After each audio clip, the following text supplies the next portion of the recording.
At 3:14 in the morning, Sol Adeyemi counted the pills twice, because the first count could not have been right. She stood alone in the narcotics vault at Crest Point Regional, the fluorescent light humming overhead, the only sound in a hospital that never fully slept but sometimes, in that dead hour before the day shift arrived, held its breath.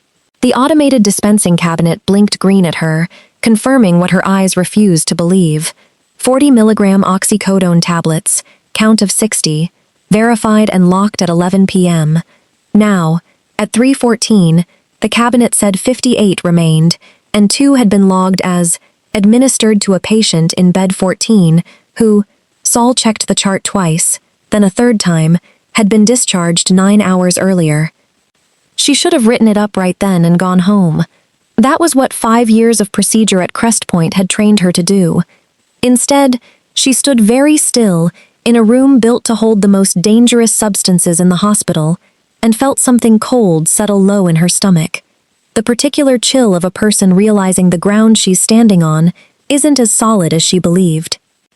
If you have ever worked a night shift, you know that 3 a.m. carries its own kind of silence. Not peace, but a held note, waiting to resolve into something. Sol had worked 5 years of night shifts. She knew the difference between ordinary quiet and the kind that meant something was wrong. This was the second kind. She photographed the screen with her personal phone, which violated at least 2 hospital policies, and told herself she'd delete it the moment the discrepancy was explained. Then she logged out, locked the vault, and walked back to the pharmacy satellite office, holding her badge so tightly that the plastic edge cut a thin red line across her palm. She didn't know yet that the 2 missing tablets from bed 14 were the smallest thread in something enormous, or that by month's end, a man she hadn't met would be asking her questions in a voice too calm for what he was asking. She only knew that something in her hospital's careful machinery had slipped, and her name was now attached to it, whether she'd caused it or not.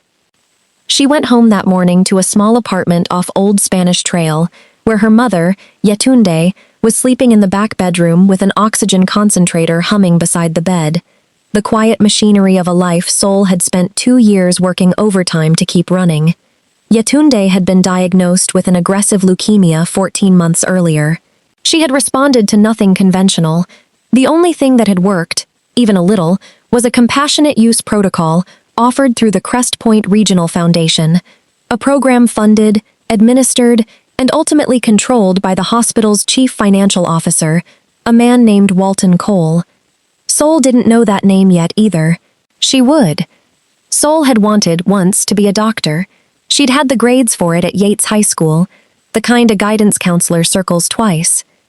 But her father died when she was 16, and 8 years of medical school quietly rearranged itself into a 2-year pharmacy technician certificate and a job that paid enough to keep the lights on. She told herself it was temporary. She'd been telling herself that for 9 years. She loved the work more than she let herself admit. The order of it. The way a hospital pharmacy ran on precision, the same way her mother's kitchen once ran on rhythm. Measure twice, act once, never guess. She had a gift for catching what didn't add up. Her supervisor, a soft-spoken pharmacist named Dr. Adeze Nwosu, had told her more than once that Crest Point would sponsor her return to school if she asked. Sol hadn't asked. Not since Yetunde got sick. Every spare dollar and every spare hour went to her mother's care. Co-pays, transportation, the small mountain of costs insurance, never quite covered, no matter how many forms Sol filled out at midnight, with her mother's chart open on one screen and a bill open on the other. The compassionate use protocol had felt, for a while, like the answer to a prayer she'd stopped saying out loud. 12 patients citywide had access to it. Yetunde was one of them.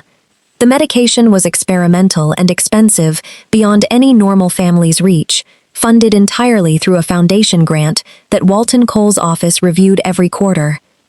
Sol had met Cole exactly once, at a hospital gala she'd worked as staff support, refilling water glasses at the edge of a ballroom while he gave a speech about Crest Point's commitment to innovative, compassionate care for Houston's most vulnerable. She remembered thinking, watching him from across the room in his tailored suit, that he had the kind of smile that never quite reached his eyes, the smile of a man who'd learned exactly how much warmth was required to be believed, and delivered no more than that.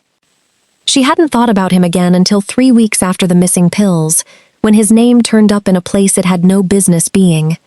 Minjun Park had been working diversion cases for the Texas Department of Public Safety for 6 years, long enough to have stopped being surprised by the cruelty of the opioid trade, and not nearly long enough to have stopped caring about it.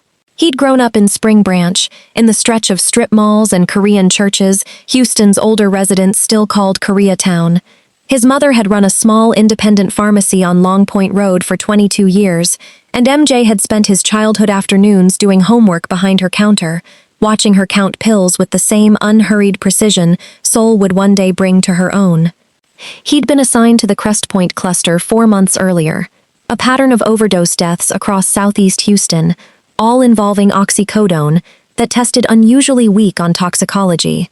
Real pharmaceutical markings, a fraction of the labeled dose, cut with something cheaper, and occasionally something far more dangerous. Someone was pulling real tablets from a legitimate supply chain, replacing them with convincing counterfeits, and selling the originals on a black market wide enough to leave bodies from the 3rd Ward to Pasadena. Every trail he pulled led back, eventually, to a single node, Crest Point Regional's narcotics vault. And every discrepancy report from that vault, for the past 6 weeks, carried one employee's badge number, Sol Adeyemi. MJ found her name unremarkable at first, a technician doing her job, catching what she was trained to catch. But 6 years in this work had taught him not to trust the first read of anything. Sometimes the person who reported the fire had lit it. He pulled her personnel file, then her financials. What he found troubled him more than he expected. A woman working 2 jobs, drowning in medical debt for her mother's care, with badge access to the one place in the building where product disappeared. It wasn't proof of anything. It was, however, a motive, and motive was the first domino MJ Park had learned to knock down. He watched her for a week before he approached her. He told himself it was standard procedure. He was less certain, by the 4th day, that procedure was the only reason he kept finding himself parked outside Crest Point at 3 a.m., watching a woman walk to her car, with the specific fatigue of someone carrying more than exhaustion. He introduced himself on a Thursday night in the parking garage, stepping out from beside a concrete pillar with his badge held low and his voice pitched deliberately even. "Ms. Adeyemi, I need 5 minutes." She startled. Of course she startled. Any reasonable person would have. But she didn't run, and she didn't reach for her phone. She turned to face him fully, squared her shoulders the way a person does when they've decided that whatever is coming, they intend to meet it standing up. "Are you arresting me?" "No." He held the badge up again, closer this time. "Investigator Park, Texas DPS, Diversion Group. I have questions about the narcotics discrepancies you've been flagging." "I flagged them because they're discrepancies," she said. "That's the job." "I know." He studied her, the exhaustion under her eyes, the way her hand had gone briefly to the strap of her bag, as if to reassure herself it was still there. "I also know your mother's on the compassionate use protocol. I know you're carrying about $40,000 in medical debt that isn't yours. I know you've had badge access to that vault at hours nobody asked you to work." He let that sit exactly as long as he judged it needed to sit. "Convince me you're not the leak." Something moved across her face. Not fear, exactly, though fear was in it somewhere. It was closer to fury, banked and controlled. The particular anger of a person who has spent years being careful and precise, and is now being told that carefulness looks, to the wrong eyes, exactly like guilt. "I have been the only person in that building, flagging what's missing," she said, low and even, "for 6 weeks. Every discrepancy report has my name on it because I am the one who noticed. If I were stealing from that vault, Investigator Park, I promise you, I would not be the one filing the paperwork." It was, MJ had to admit, a fair point. He didn't say so. Not yet. Would you have believed her? Sit with that for a second, because MJ didn't answer it easily either. Motive is a strange thing. It points at the guilty and the desperate with equal confidence, and the two aren't always the same person. He gave her his card and told her not to leave town, which even he recognized, saying it as a line better suited to a television procedural than an actual investigation. She took the card without looking at it and walked to her car without looking back at him either. She was 3 blocks from Crest Point, stopped at a red light on Old Spanish Trail with the radio low and her mind circling the conversation, when a black SUV pulled up directly behind her. Close, too close. Close enough that her mirror filled entirely with its grille. She watched it in the rear view, waiting for the light to change, telling herself it was nothing, a tired driver, an accident of proximity. The light turned green. She pulled forward. The SUV followed.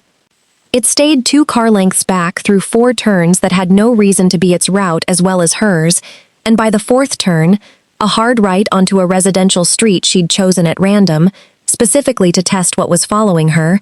Her hands had gone tight and slick on the wheel, and her pulse was loud enough to hear over the radio. She took the turn. The SUV took it too. She didn't go home. She drove instead to the 24-hour Fiesta on Old Spanish Trail, pulled into a spot directly under a security camera, and sat with the doors locked and her phone in her hand until the SUV, after idling at the lot's entrance for 90 unbearable seconds, finally pulled away. She called Investigator Park's number at 4:40 in the morning. Her voice, when he picked up, was steadier than she felt. "You wanted to know if I was the leak," she said. "I think somebody just followed me home to make sure I stayed one." He met her 20 minutes later in the Fiesta parking lot, and something in the geometry of the conversation changed the moment he got out of his car and saw her hands were still shaking, ever so slightly, around a coffee she hadn't opened. Suspicion required a kind of distance. Distance was harder to hold on to once you'd watched someone's hands shake and known the fear was real. "Tell me everything," he said. "Start with the 2 pills from bed 14. She did. She told him about the log, the discharged patient, the vault count that didn't match, and, because he asked, and because something about the flat, careful way he listened made her trust him slightly more than she intended to, about her mother, the compassionate use protocol, and the single conversation she'd had, 3 days after she first flagged the discrepancy, with a man from the Foundation office who'd called to check in about her mother's file. The man's name was Brant Ferris. He worked for Walton Cole. He'd been pleasant. He'd asked how Yatunde was doing, expressed warm concern about her progress, and then mentioned, almost as an aside, that the Foundation was conducting a routine compliance review of all 12 compassionate use cases, and that irregularities, he'd used that exact word, in a patient's associated staff records could sometimes trigger a longer review process. He was sure Sol understood how disruptive that could be to continuity of care. He hoped there was nothing in her own employment file that might complicate things. He wished Yatunde well. He hadn't said stop asking questions. He hadn't needed to. MJ sat very still when she finished. Houston's downtown skyline sat low and orange against the pre-dawn dark behind her, and for a moment neither of them said anything, because both of them had, independently, arrived at the same understanding. This wasn't a lone technician diverting pills for cash. This was something with money behind it, and reach, and a willingness to threaten a dying woman's care to keep one exhausted pharmacy tech quiet. "Walton Cole," MJ said finally. "You've met him?" "Once. A gala." She wrapped both hands around the coffee she still hadn't opened. "He gave a speech about compassion." "He's given 11 of them this year," MJ said. "I've read the transcripts. He's very convincing." He looked at her directly. "I need you to keep flagging discrepancies exactly the way you have been. Normal reports, normal channels, nothing that looks different. And I need you to let me follow the money on my end. Can you do that? Can I ask you something first?" "Yes." "Why does this matter to you?" She wasn't being unkind. She wanted to know if his motives were as clean as he was asking hers to be. You could close this as a low-level tech diversion case and go home. Why chase the money? He thought about his mother's pharmacy on Long Point Road, the elderly patients who used to come in every month for medications they could barely afford, and the particular fury he felt. Quiet, banked, the same fury he'd seen in Sol's face in the parking garage, every time he stood over a body whose toxicology report told the story of a system built to protect people that had instead been hollowed out and sold for parts. "Because somebody built something people were supposed to be able to trust," he said, "and somebody else is getting rich off breaking it. I don't like that math." She studied him for a long moment, and something in her posture, not trust exactly, but the beginning of it, eased slightly. "Okay," she said, "follow the money." Over the following 2 weeks, MJ built the case the unglamorous way, subpoenaed manifests, cross-referenced lot numbers, late nights with a whiteboard that slowly filled with lines connecting Crest Point's specialty pharmacy contract to a management company called Ashford Diversified Holdings, which turned out, 4 shell layers down, to be majority owned by a trust in Walton Cole's late wife's maiden name. The scheme, once it resolved into focus, was almost elegant in its cruelty. Ashford held the exclusive supply contract Cole himself had championed to the hospital board. Real product came in. A portion of it was quietly diverted before reaching the vault shelves, replaced with convincing counterfeits from a supplier 2 states away. The diverted pills moved through a network that eventually reached the street. The counterfeits stayed behind, dispensed to patients, including, in at least 4 documented cases, patients whose inadequate pain control had contributed directly to their deaths. Insurance and Medicare were billed for the full, legitimate product the entire time.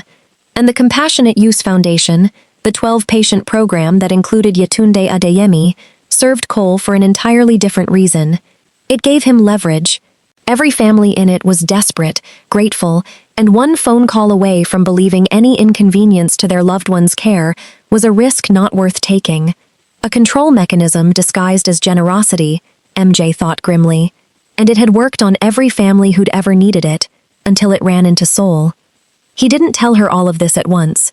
He told her in pieces, over coffee at a diner in 3rd Ward, that Sol chose because nobody from Crest Point ever ate there, in a booth by the window where she could watch the door out of a habit she'd developed over the last 3 weeks and hadn't been able to shake.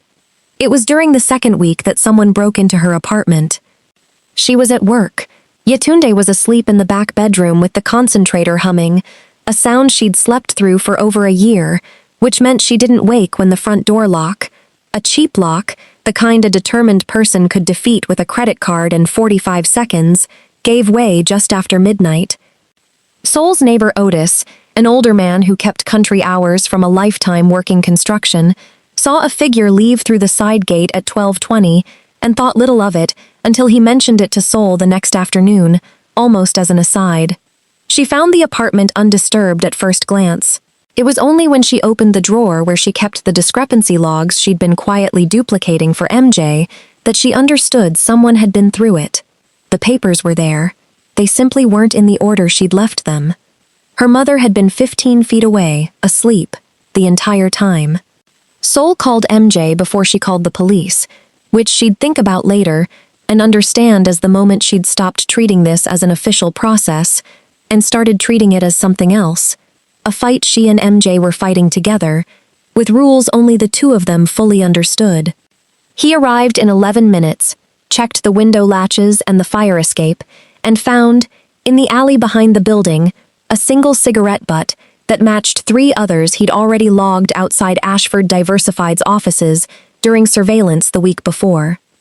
"They're getting nervous," he told her, standing in her small kitchen while Yetunde, awake now, sat wrapped in a blanket at the table, watching the 2 of them with the sharp, assessing eyes of a mother who had raised a daughter smart enough not to lie to her. "Good," Sol said, though her voice shook slightly on the word. "Nervous people make mistakes. Nervous people also do reckless things," MJ said. "I want a patrol car on this block tonight. I want you to stay somewhere else for a few days if you can. I'm not leaving my mother." "Then I'm not leaving either," he said, and it came out with more weight than a simple statement of protocol, and both of them heard it land that way, and neither of them addressed it directly. Not yet. Not with Yetunde watching from the table with an expression that suggested she'd already understood something the 2 of them hadn't said out loud. He stayed on the couch that night, and the night after, on the thin justification of patrol coverage both of them understood was only half the reason. Yetunde, for her part, found his presence reassuring in a way that had nothing to do with law enforcement. she asked him, over a bowl of iforiro Sol had made, because cooking was the only thing that steadied her hands anymore, whether his mother had taught him to eat slowly, or whether that was simply good manners. Both, MJ said, and Yetunde laughed for the first time in weeks, a real laugh, and Sol, watching from the stove, felt something in her chest loosen that she hadn't given herself permission to feel in a long time. It would be easy to skip past the ordinary moments and go straight to the danger, but the ordinary moments were the ones that mattered most, the ones that turned two people working a case into two people building something neither of them had expected to find in the middle of an investigation. MJ learned Sol hummed old High Life records while she cooked and didn't know she was doing it. Sol learned MJ's mother still called him every Sunday to ask if he was eating enough vegetables, and that he answered honestly because lying to his mother had never once worked.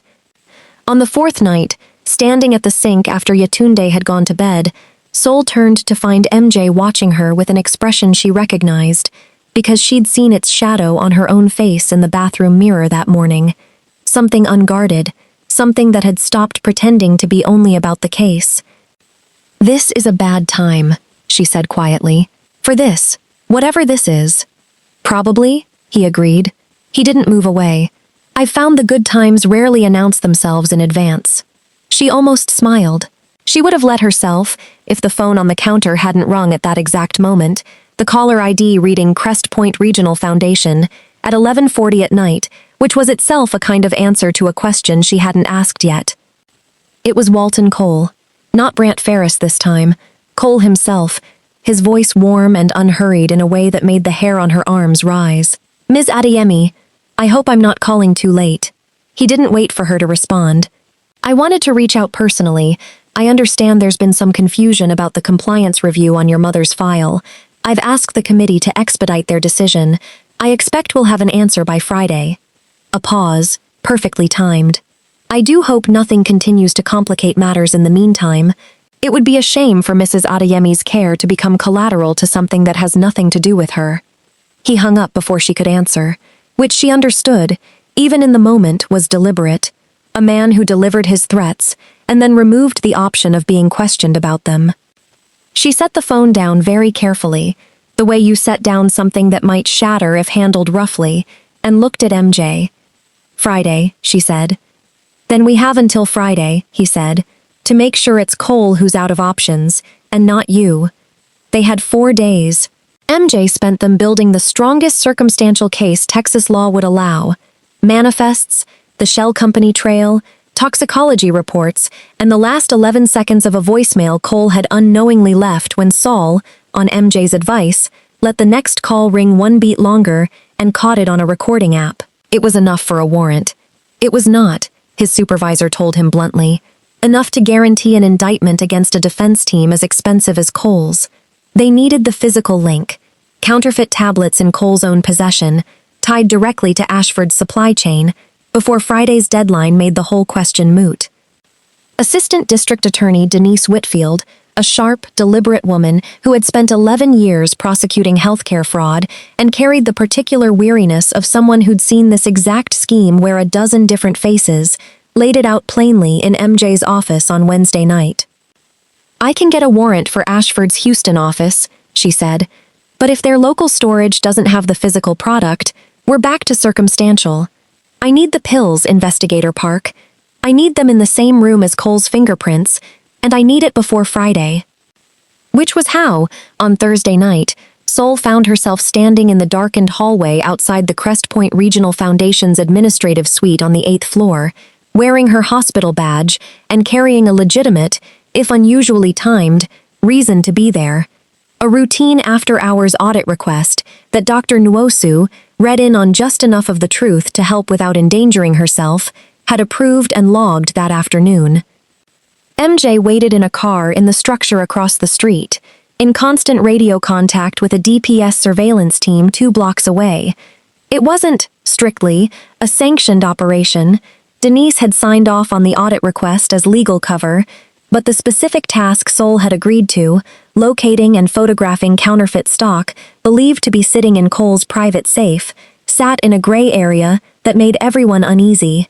Sol had insisted on doing it herself.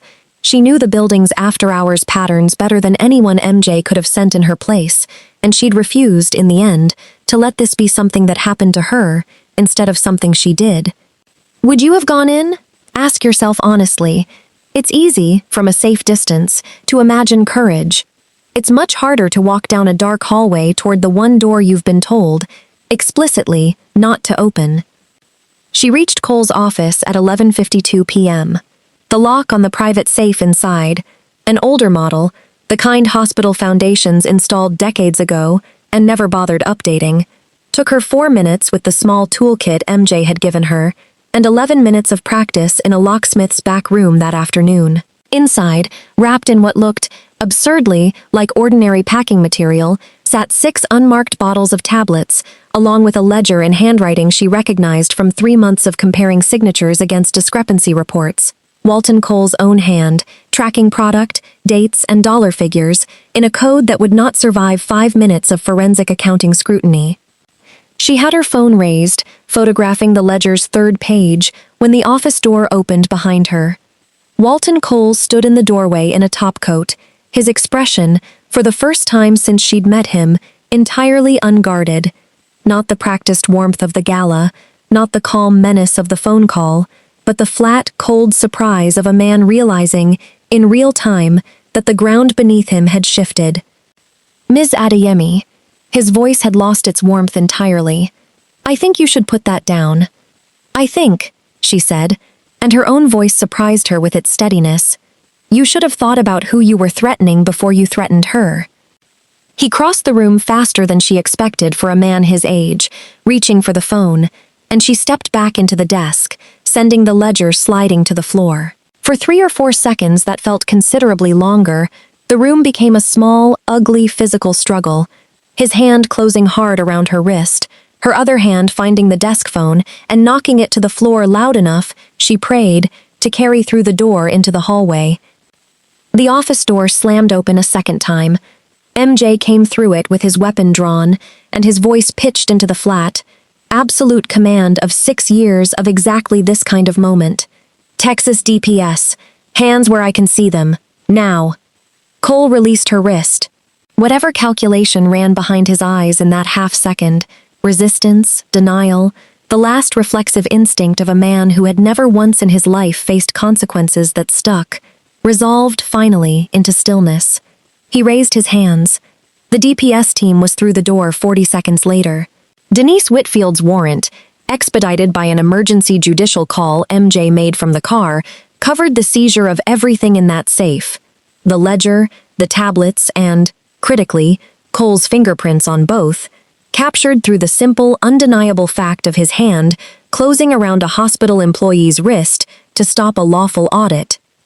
Sol sat on the edge of Cole's desk afterward, her wrist already bruising, watching officers walk Walton Cole out in handcuffs past a hallway of Foundation staff who'd come running at the noise, watching the version of Cole they thought they knew dissolve in real time into the one that had been underneath it the whole while. MJ knelt in front of her, checking her wrist with a gentleness that had nothing to do with procedure. You should have waited for backup. You were 40 seconds away. 40 seconds is a long time in a room with a man like that. I know, she said. I did the math before I went in. She looked at him, and something in her face, the fear finally allowed to surface, now that it no longer needed to be useful, cracked slightly. I didn't have a choice, MJ. Friday was in 2 days. I know, he said. He didn't let go of her wrist. You don't have to justify it. You were right. He stopped, and something in his composure, so carefully held through 6 years of exactly this work, gave way for a moment. I don't like almost losing people I've started to care about. It was, she would think later, the most honest thing either of them had said out loud, in 3 weeks of careful half-truths and case-related caution, and it landed in that ransacked office, amid scattered pill bottles and a fallen desk phone, with more weight than either of them had planned for. You didn't lose me, she said.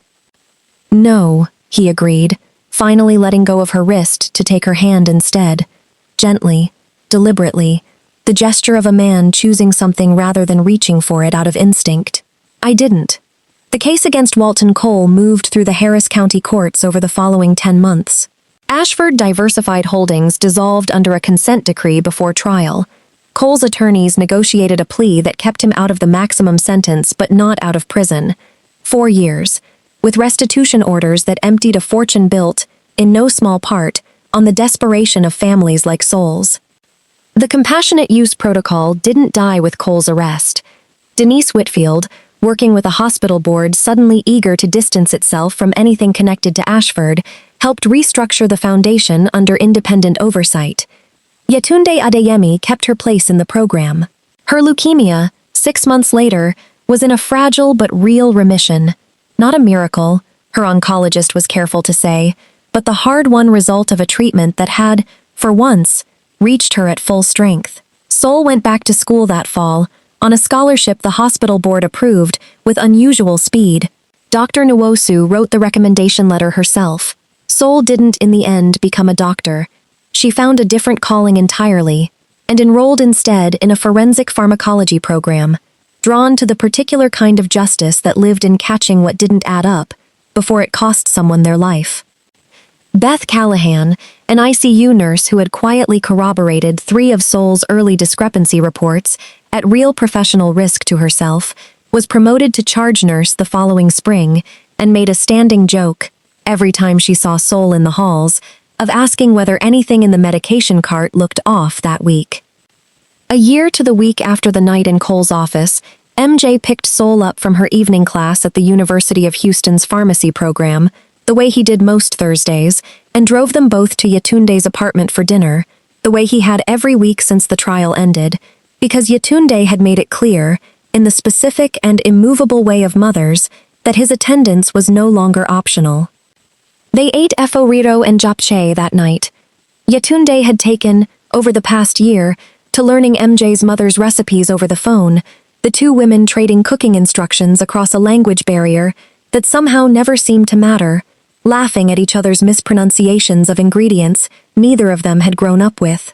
Sol watched them from the kitchen doorway, her mother healthy enough now to stand at the stove for an hour without needing to sit down, and felt something settle in her chest that she still, a year later, hadn't fully let herself trust. MJ found her there, in the doorway, and didn't say anything for a moment. He simply stood beside her, watching the same scene. 2 mothers, 2 languages, 1 kitchen, filled with a warmth that had cost more than anyone in that room would ever fully calculate to earn. "I keep thinking about that first night," he said quietly. "In the garage. I told you to convince me you weren't the leak. I remember." "You did," he said. "You convinced me of a lot more than that." She looked at him, and there it was again, the thing she'd first seen in the reflection of a hospital sink at 3 a.m., stripped, for once, of caution. "Ask me the question you're actually asking," she said. He did. She said yes, before the room even had time to notice the shift, though Yetunde, stirring the japchae with a small, knowing smile, gave every indication she had noticed exactly nothing else all evening. The end. What is the true price of doing the right thing, when doing the right thing puts everyone you love at risk? Sol never found an easy answer to that question. What she found instead was that the people worth building a life with are the ones who stand in the dark hallway beside you, not because the danger disappears, but because you no longer have to face it alone. If this story moved you, if you've ever carried a weight nobody else could see, tell us where in the world you're watching from tonight. We read every comment, and we'd love to know you're out there.